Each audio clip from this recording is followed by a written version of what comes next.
नमस्कार साथियों। बिहार में विधानसभा चुनाव की तैयारी जोर शोर से हो रहा है और प्रथम पारी का जो चुनाव होना है उसमें मात्र 10 दिन बचे हैं। आज दो तरह के मुद्दों पर हम लोग बात करना चाहते हैं। एक वह मुद्दे हैं जो उम्मीदवार हमारे सामने परोसते हैं, एक दूसरा वह मुद्दा है जिससे हमको रोज जूझना पड़ता है, वह हमारी वास्तविक समस्याएं होती हैं। और सबसे बड़ी बात यह है कि चुनाव में उस पर कोई बात नहीं करता है। मैंने प्रयास करके आप जैसे मित्र साथी जो लगातार मेरे घर पर 5 साल तक या यूं कहिए कि रोज इन्हीं समस्याओं को लेकर मेरे पास आते रहते हैं, और मैं चाहता हूं कि जो समस्या से हम रोज जूझ रहे हैं वह समस्या चुनाव का मुद्दा बने।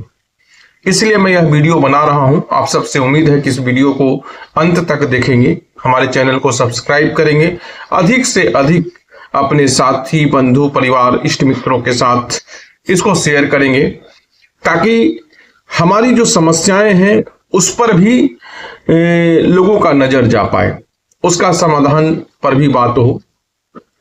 अभी आप चारों तरफ देख रहे होंगे कि सब विधायक सड़क, पुल, पुलिया का एक लिस्ट लेकर के अपने फेसबुक, व्हाट्सएप पर पोस्ट कर रहा है कि हमने इतना काम किया, इतने सालों तक इतना काम नहीं हुआ था।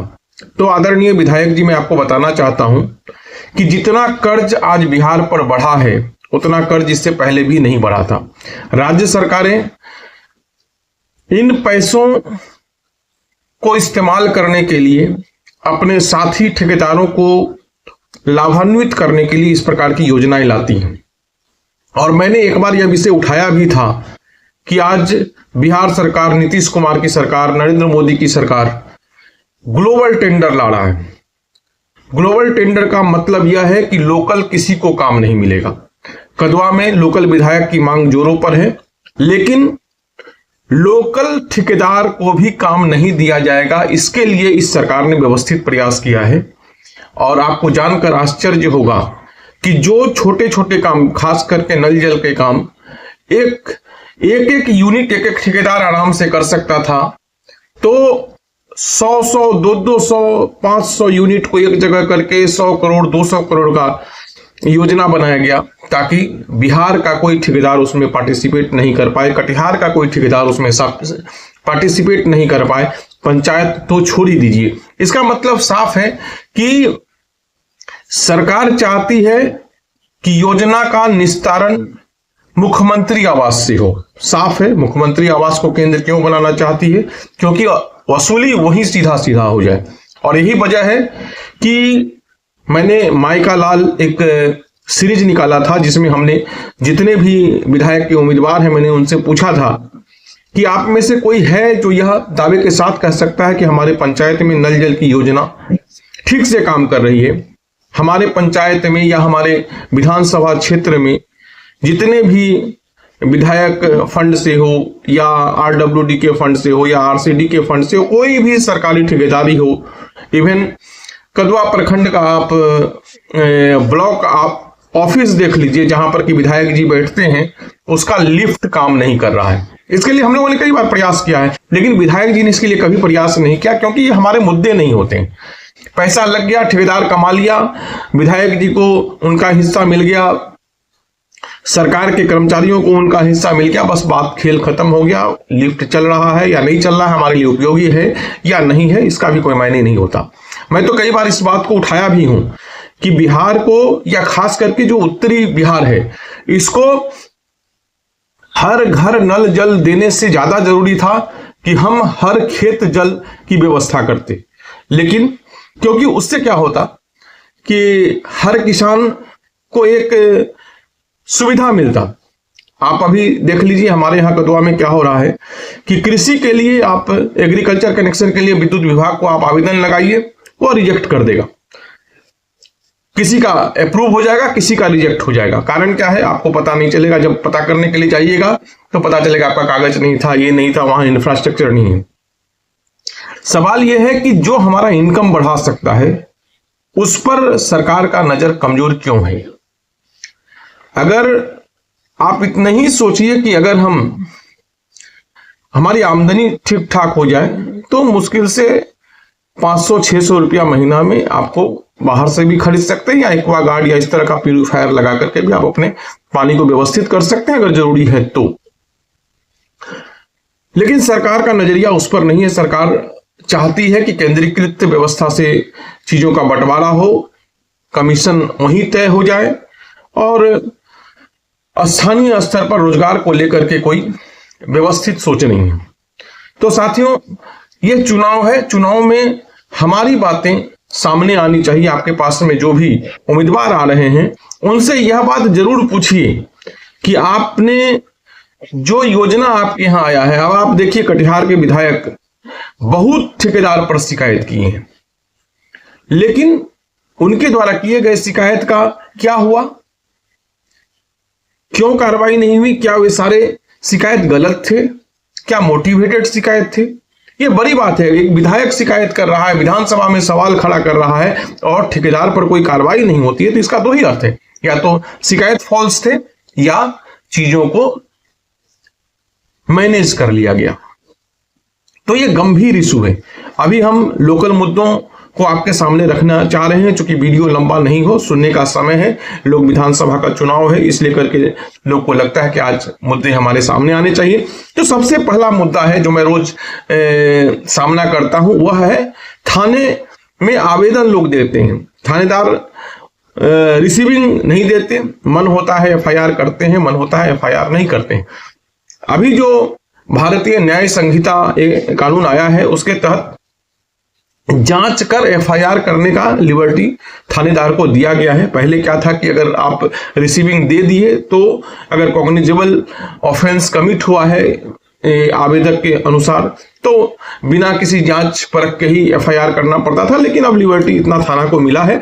जब आपको इतना लिबर्टी मिला है तो मेरा आग्रह है कि आप रिसीविंग भी दीजिए।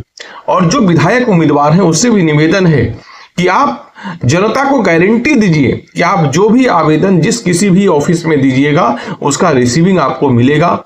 यह हमारा वादा है। अब देखिए, थाना में आप जाइएगा आवेदन लेकर के तो वहां पर विभिन्न तरह के दलाल बैठे रहते हैं और वहां लोग चाहते हैं कि दलाल के माध्यम से ही चीजें तय हो जाए।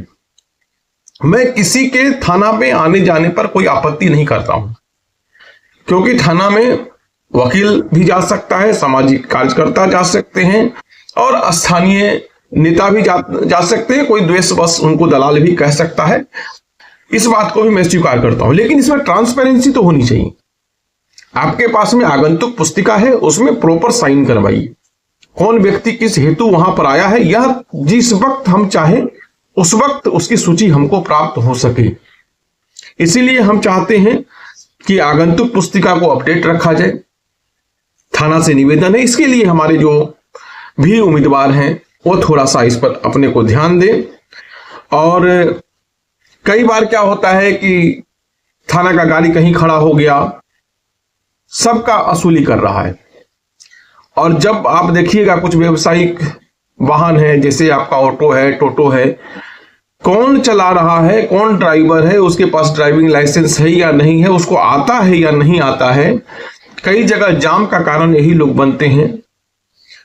और जाम का कारण इसलिए बनता है क्योंकि ड्राइवर प्रशिक्षित नहीं होता है। अगर प्रशिक्षित ड्राइवर हो, प्रॉपरली ड्राइविंग लाइसेंस लिया हो, तो जाम कभी लगेगा ही नहीं। लेकिन उसकी जांच थाना नहीं करता है। और लेकिन जो मोटरसाइकिल वाले जा रहे हैं, जो स्थानीय लोग हैं, उनको परेशान करना, उनसे वसूली करना, तो मैं कभी थाने का जो उनका अधिकार है उस क्षेत्र में मैं कोई हस्तक्षेप नहीं करना चाहता हूं। लेकिन ये बात तो हम चाहते ही हैं कि कार्रवाई आपका एक पक्षीय नहीं दिखे। कार्रवाई ऐसा हो कि जो लगे कि नहीं भाई, थाना तो हमको भी जांच कर रहा है, ऑटो टोटो वाले को भी जांच कर रहा है, बस जीप कार सबको जांच कर रहा है।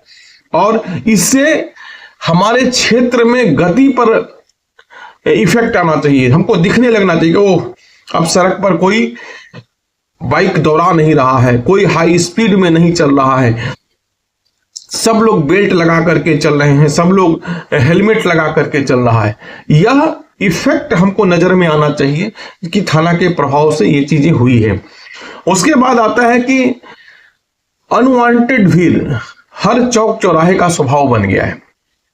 तो वहां पर किस तरह के लोग रोज जुट रहे हैं, किस प्रकार का बात बहस वहां हो रहा है, इसके बारे में भी थाना को अवगत होना चाहिए।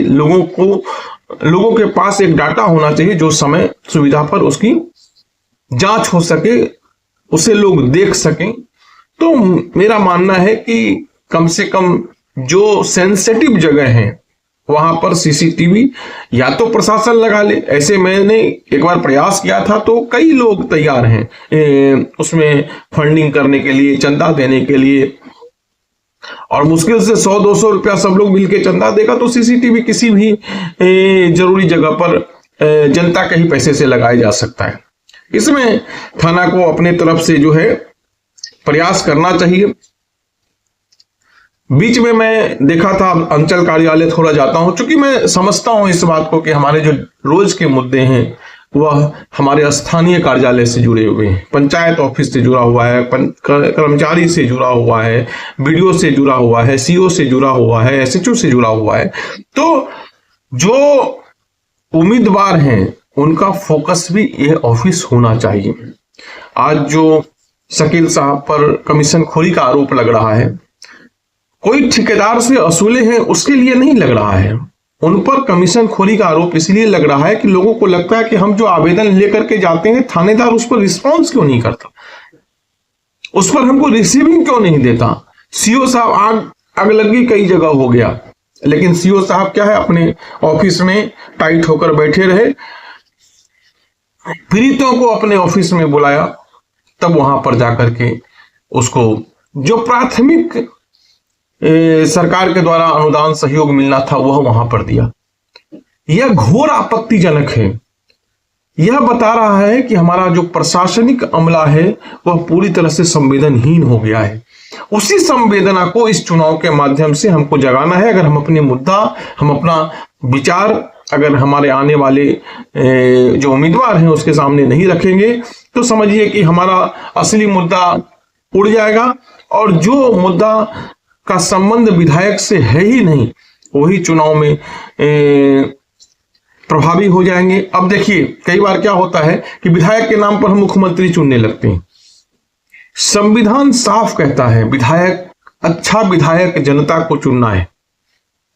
अगर आप फलाने बाबू के नाम पर चोर चुहार लुच्चा लफंगा कमीशन खोर को अगर चुन करके भेजिएगा तो वह कभी भी अच्छा प्रधानमंत्री नहीं चुन पाएगा, अच्छा मुख्यमंत्री नहीं चुन पाएगा।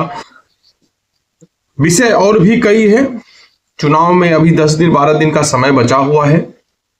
मैं कोशिश करूंगा कि हमने जो मुद्दे, स्थानीय मुद्दे हर कार्यालय के नाम पर तैयार किया है उसको हर वीडियो के ये पर आपको हम उपलब्ध कराते रहें। चूंकि बहुत लंबा वीडियो बना देंगे तो देखने में भी नहीं बनेगा।